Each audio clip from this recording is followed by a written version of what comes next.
And the only way for the Vikings is through Green Bay and Lambeau Field on Sunday night. They're going to need some help, but first they have to help themselves. They got to beat the Packers, which isn't going to be easy. It's potentially going to be one of the coldest nights ever for a regular season game at Lambeau Field. Temperatures in the low single digits. Packers are 6.5-point favorites with an over-under of 47.5. Do the Vikings have any chance whatsoever in your mind, Chris? Well, yeah, they do. Of course they do. I mean, again, it was just, what was that, 4 or 5 weeks ago when they beat the Packers? I understand that was home in Minnesota, but there's a reason, and correct me if I'm wrong, they split the season series last year, right?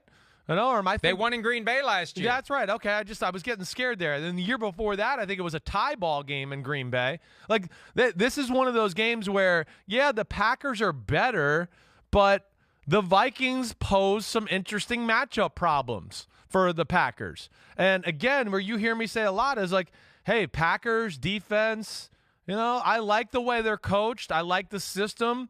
Again, I don't think there's a lot of difference makers in the front seven at all, really. There's just not. Rashawn Gary is the difference maker there. So I worry about them stopping the run. I mean, we saw Cleveland last week just run the ball at will. I mean, Pete, what were the stats? What did Cleveland? They ran the ball for what was it, 6.5, 8.5 yards a carry? 8.8 yards per carry. I mean, Minnesota's going to be able to run the ball on them. And then, of course, we know that happens, to your guy Kirk Cousins. He starts tearing you up with play-action pass. Now, it does stink there's no Thielen, so Green Bay will be able to take extra attention to Justin Jefferson, but they do a good job of getting Jefferson the ball regardless. I expect Rodgers to move the ball and do all that. I'm going to pick them to win the game, of course, but I'm not going to pick them to cover. I'm not. 6.5 is too much for me. I'm going to go 24-21 Packers.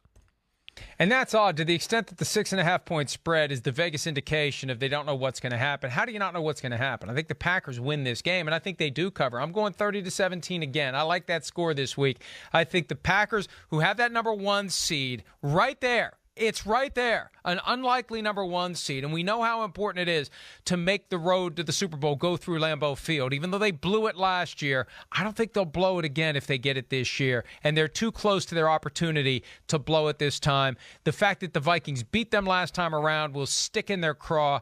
I like the Packers to win this one convincingly. I think the Vikings are in the process of falling apart. The stuff last week with Justin Jefferson calling out the team for not having energy in the first half, for the play calling when they get to the red zone. Mike Zimmer tried to downplay it because, frankly, it may only be Mike Zimmer's problem for another 10 days anyway if he gets fired after Week 18. But they've got issues there, and they have percolated all year long. Lapses, lack of focus, whatever the case may be.